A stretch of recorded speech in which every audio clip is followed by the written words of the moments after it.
Hey guys! Alright, well here we are. Once again, it is time for Mythborn Live, episode 21, I believe. We are going to talk today about two really cool things. Remember, I'm sort of splitting up Tuesdays and Thursdays now to try and cover things like cool things that inspire me, interesting information that I have no answers for, and just things that are cool and interesting for all of us to sort of enjoy and share together. Some of these definitely end up influencing me, and others end up doing, it just sparks my juices in the head, my mind grapes. I think they're called my mind grapes working. That's a term I quite enjoyed from the office days. I also remember I will be doing my owing for the college fund, quarters for on Tuesdays. It takes me so far it's been taking me a few days to count up all the ums in these videos, so I'm gonna be so poor. Okay, all right. First with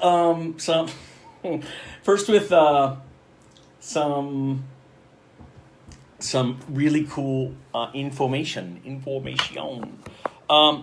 So one of the things that I am really excited to share with you guys, and this is a function of every single one of you and everything you've done. And once again, we are live actually twice. We're doing simultaneously up here on YouTube and down here on Facebook.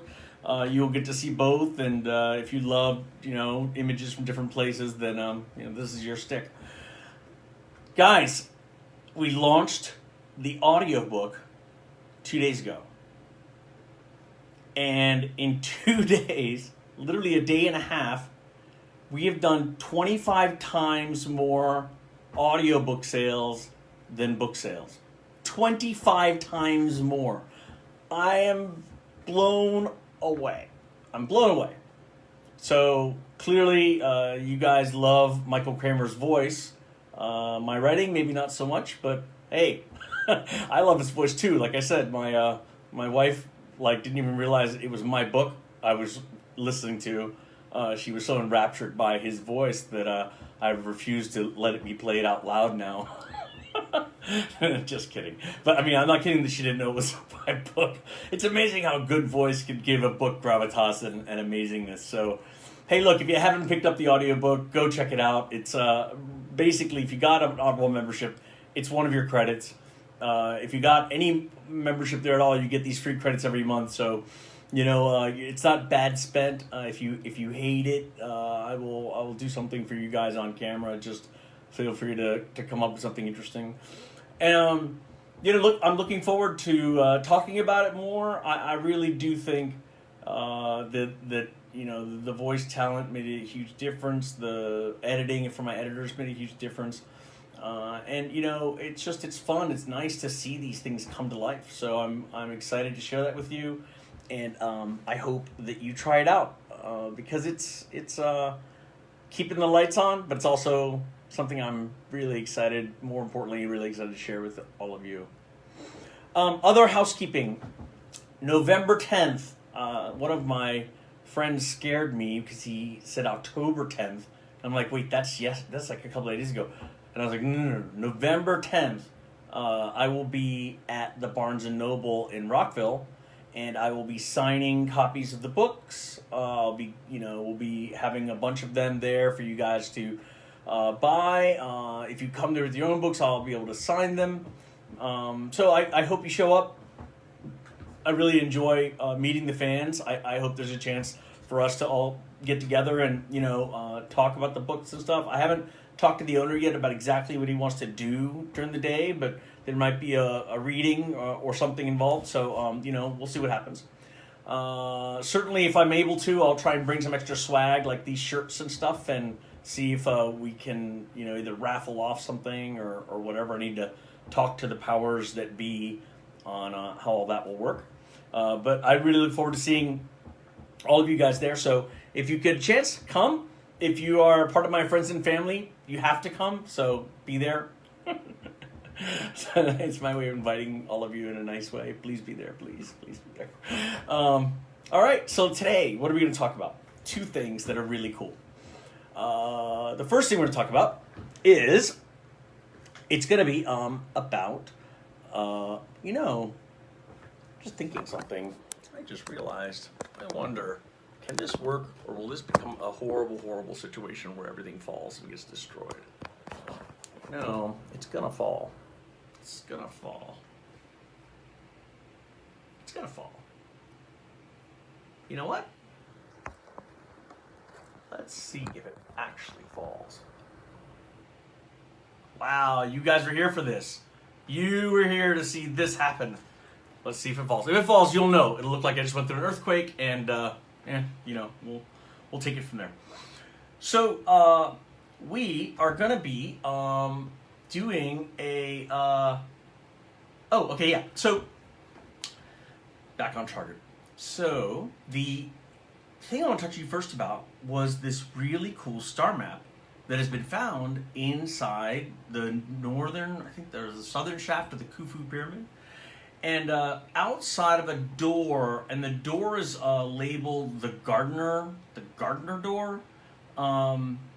It's interesting. So I'm sorry, not the Gardener door. It's called the Gattenbrinks door, and it's an air shaft running to the south of the Queen's Chamber in the Great Pyramid. And here's what's interesting: the shaft is, like this big. It's inches, right? 8 inches. So you aren't crawling into it. Whoever did the etching they found in there did it either before it was laid, the stone was laid, or it had to have been etched in and then placed in place. I mean, you're not going to reach in from somewhere and do it with a tool, and you can't lay down in the shaft. It's too thin.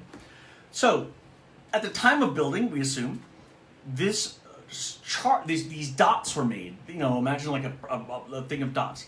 Well, these dots ended up, they weren't graffiti, they weren't hieroglyphics, they weren't purposeless, ultimately, and they didn't match anything found anywhere else on the pyramid in terms of hieroglyphics or Egyptian writing or even ancient like Hebrew or ancient whatever, right? No, whatever language has been.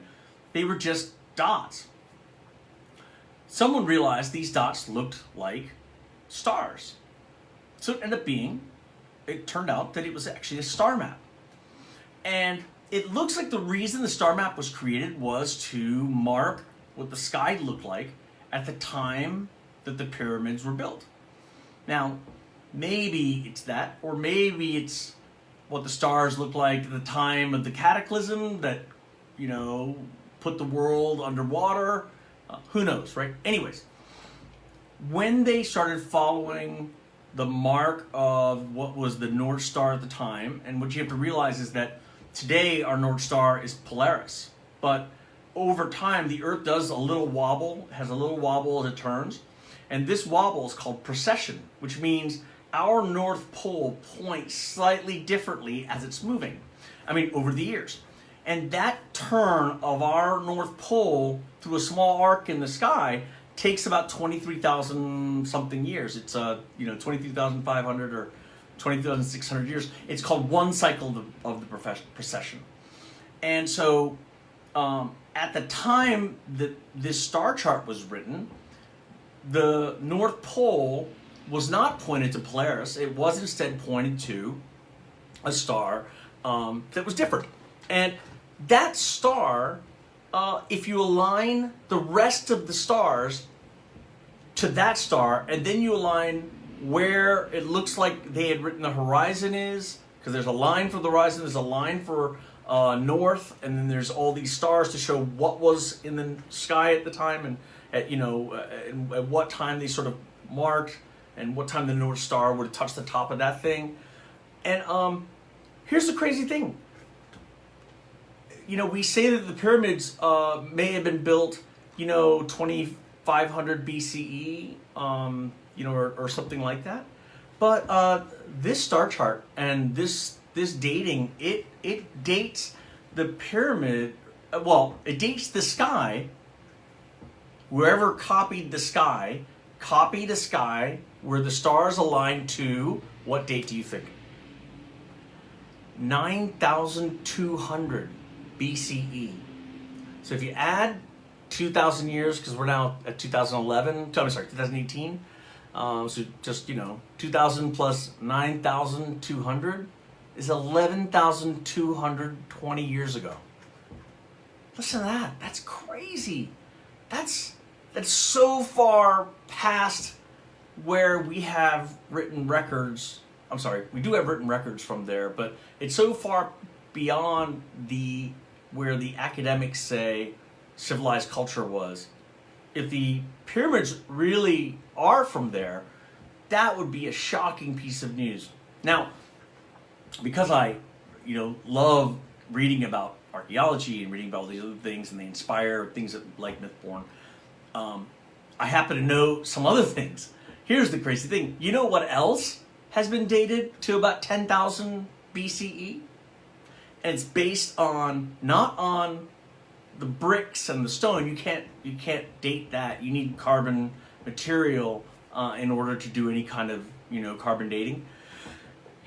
No, it's based on erosion records that are done via rainfall, and the enclosure of the Sphinx, the water patterns that have cut their way down the edges of the Sphinx enclosure, actually point to a date, as determined by Robert Schoch, I believe, who's a geologist, not an archaeologist, a geologist. So someone who this is their profession, a geologist out of University of Boston, I want to say. I'll double check this in the future. I'll try and have more notes with me, and also I'll see if I can't figure out a way to share my screen so you guys can see some of the stuff that I'm able to see. But he dated the Sphinx to about 10,000 BCE. Now, what is amazing is if the Sphinx and the pyramid both have independently different numbers that are showing around the same time, think about that. That's really interesting. It's not like they both are using rain erosion or they both are using a star chart. It's really cool. I think it's cool to think that there may have been a civilization in prehistory before ginormous cataclysm happened, that actually was alive, well, educated, technologically advanced, and left us records, and they left it to us in stone in such a way that they could mark where they were.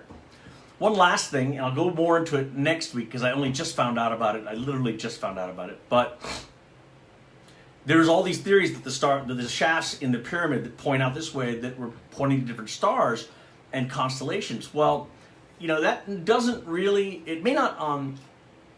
It may be that, but it may be so much more than that.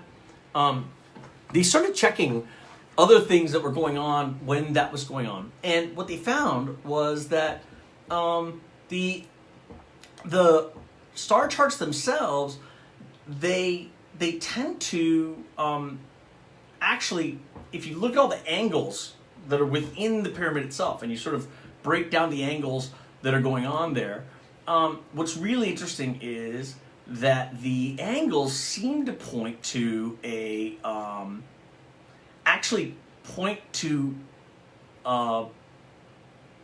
coordinates. And so what these angles are doing is they actually are representing all the continents on the planet. When you look at the King's Chamber, the Queen's Chamber, and all the different lines there, they represent land masses on the planet, and mathematically, not visually, but mathematically, they map to our actual planetary masses.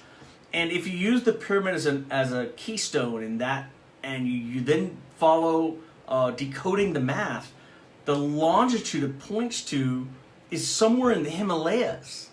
And so they had a Landsat satellite look in that area, and it seems, I don't know, I'm going to do more research, but it seems there's a second, smaller white pyramid that's way up in the mountains of the Himalayas, somewhere in that area. If that's true, that would blow me away. That would just be amazing and incredible. And so you see why this stuff interests me, because it adds to this idea of like a forgotten knowledge, a lost library, things that have always been the kind of thing that make RPGs so much fun.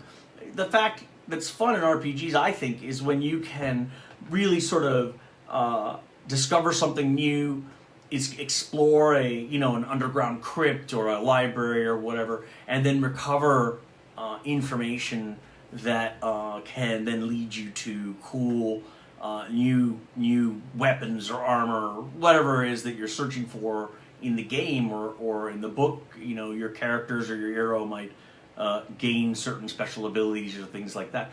And so these legends, these ideas of forgotten cultures leaving behind maps based in math or based in star charts, it's the kind of thinking that allows someone like me who loves to write new ways to think about how to weave mythology and cool bits that might become science into the storytelling.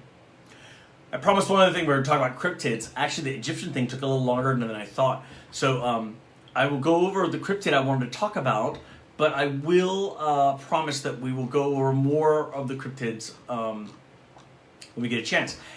This is always I've always found this to be really interesting, and that is, could there be dinosaurs alive today?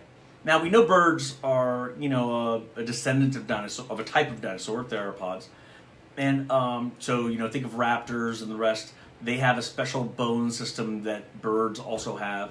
We're not saying that birds are exactly dinosaurs, but if you look at a bird's legs, what you see is scales. If you look at a bird's embryo before it's actually born and you x-ray it, its beak has teeth, tiny little teeth. But these genes have been suppressed and they don't really show up when the bird is actually born. So it's very clear also. There was a study I saw some time ago that showed that feathers actually wear a type of scale that adapted for warmth and ultimately sort of unfolded and began to be used for flying. And as you know, in evolution, there could have been 1,000 feather variants that didn't work, but the ones that did work let those creatures eat more insects and have more babies, and therefore more babies are born with feathers that worked. And then those babies, the ones that didn't work, died away, and the ones that did work, they had more babies, and more babies with better feathers that worked better were born. That's how the theory goes. It's not like evolution is leading us anywhere. All evolution means is that the stuff that doesn't work dies away, and the stuff that does work gets repeated again and again and again, and ultimately through these sieves, you can imagine like sieves of population, you're left with something that looks very honed to its environment. And in effect, it is, but it's not honed there because of intelligence. It's just honed there because all the other things were dumb enough to die out, or they couldn't reproduce as fast, or they couldn't catch their prey, or they couldn't reproduce, find a mate. And that's why you see like really cool colors on some birds, or really cool things on some creatures that allow them to camouflage. So the question again, could dinosaurs be alive? Well, I don't mean like variants and descendants of birds. I mean actual dinosaurs. And I'm going to talk about one this time, but I had like 3 or 4 lined up. So the first one I'm talking about, something in my eye. So one I'm talking about is called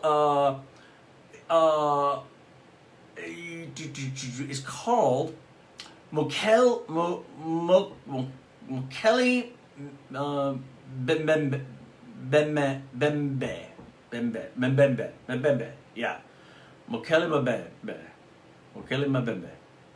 Mbembe. That's what it is. Mokele Mbembe. It's from Africa, the Congo River Basin. And it was featured on a show, Destination Truth. Essentially, it's considered to be a vegetarian creature seen by the inhabitants of the Congo. It is dangerous because it attacks anything that comes near it. Very territorial. It'll even attack hippos. And it's been cited for the last 200 years. Witnesses describe the Mokele Mbembe as having a large heavy body like an elephant with a very long neck and tail. To some researchers, this sounds an awful lot like a sauropod, like a brontosaurus, or one of those big long neck, long tailed things that I just said. So, these sauropods back then grew to massive sizes, 100 feet or more in length. But even a small one would be considered big today. People think that this creature might be one of those, and it might just be hidden in the Congo. That's, pretty cool. And, if there is something like that alive today, I mean, wow. I'm not saying that I believe it is alive, but I will say the Earth is vast. We've measured a lot of it from the air. Certainly we've done land sites, Landsat, Passover flyovers. But actual ground truthing, what a buddy of mine taught me the word ground truthing, which means actually getting on the ground in that area and seeing it with your eyes. That hasn't been done that much. So, what would be interesting is I wouldn't put it beyond this magnificent planet of ours to have pockets of, sort of like areas of time, land forgotten by time type things. The only thing that leads me to question whether or not there could be a real dinosaur is I do recall in reading through science that the atmosphere of the Earth was much higher in oxygen at that time. And I wonder to some extent if a dinosaur could, in fact, even survive if it didn't have the higher oxygen content necessary for respiration or whatever it needs.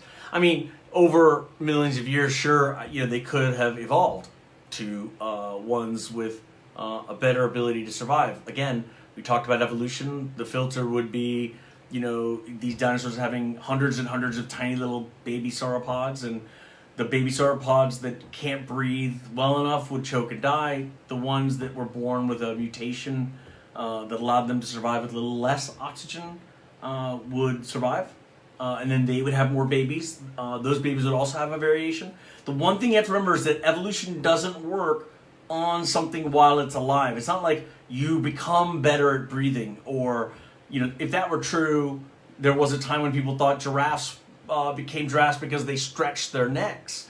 No, evolution doesn't stretch your neck to become a giraffe. Evolution prefers the giraffes that are born with a mutation of a longer neck because they can reach more leaves and survive. The ones with shorter necks couldn't compete and they died. So just remember, it's evolution is not forward thinking, it's backwards, sort of like it culls out things that don't fit and can survive in the environment you have.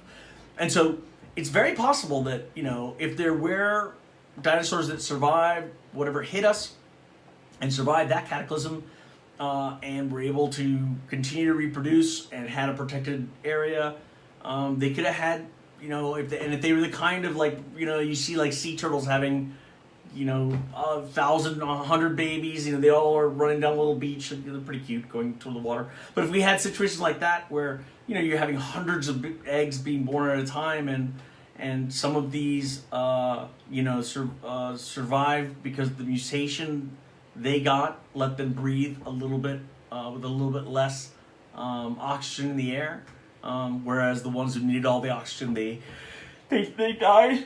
That could happen too. So, anyways, that could happen also. And then over time, that trend would have been exhibited in their kids, which have been born with the same gene, most of them being able to breathe with less oxygen. The few that were born with a mutation for needing more oxygen would have died out.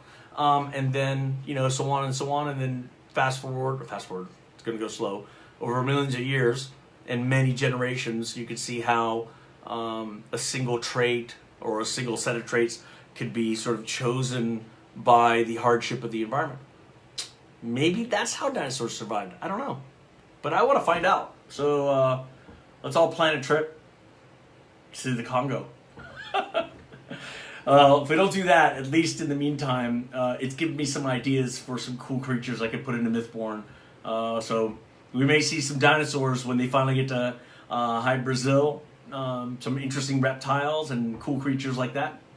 I want to thank everyone for joining me today. Remember that I'll be at the Barnes & Noble November 10th to sign books. I'm really excited to meet you guys. I can't believe how well the audiobook is doing. 50 times more copies, 25 times more copies than we sold in books. You guys are killing it for us. Thank you for giving the audiobook a chance. If you haven't, I really honestly can't recommend it highly enough. It's Michael Kramer's the narrator. He's really good, and I have nothing but great things to say about the actual narration. I have all kinds of things I could criticize in the writing, but good voices could make anything sound good, it turns out. Try it out, and you know what? We'll be giving you guys more information about what's going on. Oh, and book 4, I hit 94,000 words today, so we're looping in fast. So guys, be on the lookout. There's other interesting things happening, and I will keep everyone appraised. Hey, thanks for joining me today. Have a great time, and we will see you guys next Tuesday, if not sooner, on Mythborn Live. Signing off. Take care. Bye.